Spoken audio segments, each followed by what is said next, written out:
কিরে রাজাকারের বাচ্চারা, কেমন আছিস তোরা?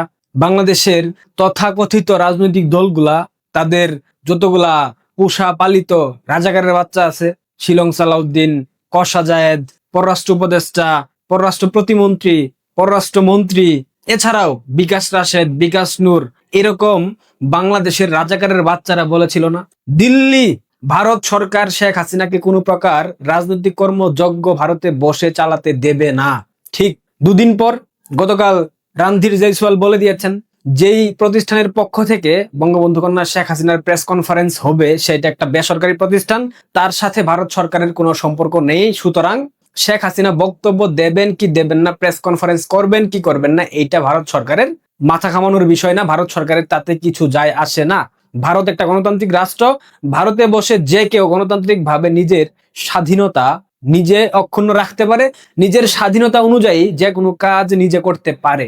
South Asian foreign correspondents club তার উদ্যোগে বঙ্গবন্ধু কন্যা শেখ হাসিনা ঠিকই লাইভে এসে বক্তব্য দিচ্ছেন। অনেক রাজাকারের বাচ্চারা বলেছিল জুলকারনাইন সায়ের, ইভেন বাংলাদেশ আওয়ামী লীগের একটা নব্য রাজাকার জন্ম নিয়েছে, রাশেক রহমান। রাশেক রহমান, আপনি প্রথম থেকে সামাজিক যোগাযোগ মাধ্যমে অ্যাক্টিভ, তার জন্য আপনাকে নিয়ে কিছু বলি নাই, কিন্তু গতকাল আপনি শারমিন চৌধুরীর সাথে যে সাক্ষাৎকার দিয়েছেন, সেই সাক্ষাৎকারে যে ধরনের ভাষা ব্যবহার করেছেন, শব্দ চয়ন, যে ধরনের মিথ্যাচার করেছেন, আপনাকে তো ভাই বাংলাদেশের মানুষ দেখবে, আওয়ামী লীগ দেখবে। ইভেন বাপের ধনের পুদ্দারি একটা কথা আছে না, মানে বাপের সম্পদ দিয়ে সন্তান রাজকীয় ভাবসাব দেখায়, ঠিক একই রকম এই রাশেক রহমান তার বাবার কারণে আওয়ামী লীগের মনোনয়ন পেয়েছিল রংপুর থেকে। অন্যথায় তার ব্যক্তিগত যোগ্যতা কি? কি যোগ্যতা? স্পষ্ট ভাবে, চমৎকার ভাবে, মিষ্টি ভাবে কথা বলতে পারলেই যোগ্যতা হয়? হয় না। রাশেক রহমান সাহেব অপেক্ষা করেন, অনেক কিছু দেখবেন।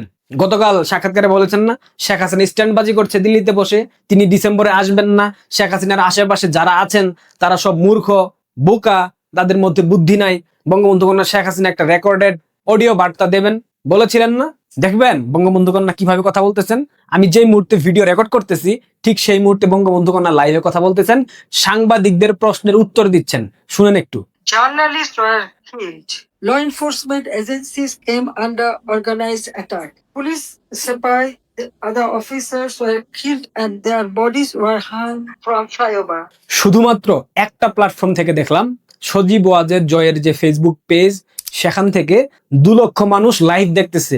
সাকিব আল হাসান উনার ফেসবুক যে অফিসিয়াল পেজ আছে সেখান থেকেও লাইভ করা হচ্ছে। বাংলাদেশ আওয়ামী লীগের ফেসবুক পেজ থেকে লাইভ হচ্ছে, দিল্লি ফরেন করেসপন্ডেন্ট ক্লাবের ফেসবুক পেজ থেকে লাইভ করা হচ্ছে। ইভেন রয়টার্স এর মতো গণমাধ্যম এই সংবাদ সম্মেলন লাইভ করতেছে।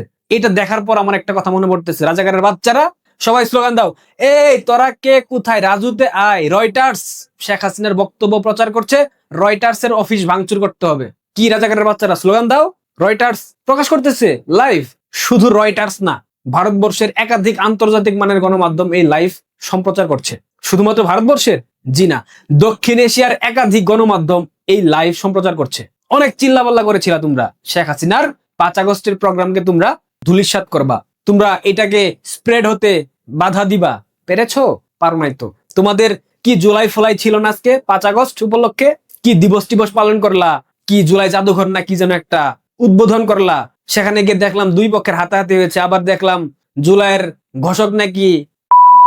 এবার বুঝছো তো জুলাই সন্ত্রাসীরা, বিএনপি কিভাবে স্বাধীনতার ঘোষককে জোর করে তাদের কাছে নিয়ে যায়। বঙ্গবন্ধুর পক্ষে স্বাধীনতার ঘোষণাপত্র পাঠ করে জিয়া হয়ে যায় স্বাধীনতার ঘোষক। ঠিক একই রকম 5 আগস্টের সময় দেখলাম নাহিদ ইসলাম, আসিফ মাহমুদ, সজীব ভুইয়ারা 1 দফার ঘোষণাপত্র পাঠ করলো, 1 দফার ঘোষণা দিল। এখন নতুন ভাবে শুনতে পাচ্ছি তারেক রহমান নাকি এই জুলাই আন্দোলনের, জুলাই সংগ্রামের 5 আগস্টের স্বাধীনতার ঘোষক ছিল। বাপে ছিল চুরি করে 1971-এর স্বাধীনতার ঘোষক, এখন দ্বিতীয় স্বাধীনতা তারা যেটা বলে সেটার ঘোষক হয়ে গেল তারেক। জুলাই ভোগে নাহিদ ইসলাম, আসিফ মাহমুদ, সজীব ভুইয়া, কেমন লাগে? এবার বুঝছো তো বিএনপি কিভাবে স্বাধীনতার ঘোষণা চুরি করে জিয়ার নামে চালিয়ে দেয়। যেখানে সংবিধান বলতেছে স্বাধীনতার ঘোষক বঙ্গবন্ধু শেখ মুজিবুর রহমান, সেখানে বিএনপি বারবার বলে স্বাধীনতার ঘোষক শহীদ জিয়া। তাহলে সংবিধান ভায়োলেট করা হয় না? যদি এই সংবিধানের অধীনে শপথ নিয়ে থাকে, তাহলে সংবিধানে যেটা লেখা আছে সেটা যখন ব্যত্যয় ঘটিয়ে অন্য কাউকে ঘোষক দাবি করা হয়, তখন কিন্তু সংবিধানকে অবমাননা করা হয়, তখন কিন্তু সংবিধানকে অসম্মান করা হয়। এটা কিন্তু রাষ্ট্রদ্রোহ অপরাধ। এখন এটা নিয়ে যদি কেউ কথা বলতে যায়, তাকে বলা হবে ফেসিস্টের দোসর, স্বৈরাচারের দোসর। মানে কি একটা মেসাকার অবস্থা। পারছো বাংলাদেশ আওয়ামী লীগকে অপ্রাসঙ্গিক করতে, পারছো বঙ্গবন্ধু কন্যা শেখ হাসিনাকে অপ্রাসঙ্গিক করতে। বাংলাদেশের কোনো গণমাধ্যমের লাইভ সম্প্রচার করার দরকার নাই। বাংলাদেশের গণমাধ্যম যে দালাল এটা পুরো বিশ্ব জানে। সুতরাং রয়টার্সের মতো আন্তর্জাতিক গণমাধ্যম যখন এই প্রেস কনফারেন্স লাইভ টেলিকাস্ট করে, তখন তোমাদেরকে বুঝে নিতে হবে ডাল মে কুছ কালা হ্যায় না, তখন বুঝে নিতে হবে দক্ষিণ এশিয়ার রাজনৈতিক প্রেক্ষাপট, দক্ষিণ এশিয়ার রাজনৈতিক সিস্টেম পরিবর্তন হচ্ছে।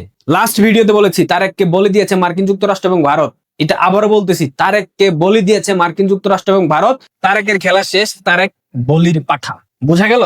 পুরো আন্তর্জাতিক মিডিয়া লাইভ করতেছে, পুরো আন্তর্জাতিক মিডিয়া। প্রিয় দর্শক, ভালো থাকেন। লাইভে কি ধরনের কথা হয়, বঙ্গবন্ধু কন্যা কি ধরনের দিক নির্দেশনা দেন, তিনি কি ধরনের কথা বলেন, তিনি কি কি বিষয় নিয়ে কথা বলেন, বিস্তারিত নিয়ে ভিডিও আসবে, নেক্সট ভিডিও। ততক্ষণ পর্যন্ত সাথে থাকেন, পারলে ভিডিওটা শেয়ার করে দিন, চ্যানেলটাকে সাবস্ক্রাইব করেন। ধন্যবাদ।